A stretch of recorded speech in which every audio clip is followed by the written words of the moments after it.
Dacă ai fost bolnav de COVID-19, după spitalizare s-ar putea să ai dificultăți de concentrare, memorie sau luciditate.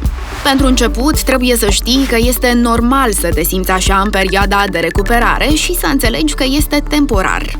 Recunoaște aceste dificultăți și încearcă să le depășești prin următoarele strategii. Introdu treptat în rutina zilnică activitatea fizică ușoară, care ajută corpul, dar și creierul să se recupereze. Fă gimnastică pentru creier, lectură, jocuri puzzle, exerciții de cuvinte sau cifre, jocuri de memorie, hobby-uri noi, toate sunt utile. Ajută-ți memoria printr-o mai bună organizare, notițe, liste de sarcini, agende, alarme pe telefon. Împarte-ți activitățile în grupuri și realizează-le pe tot parcursul zilei pentru a evita supra-solicitarea. Oferă-ți timp și nu te forța să revii rapid la modul obișnuit de viață. Solicită ajutorul apropiaților atunci când ai nevoie.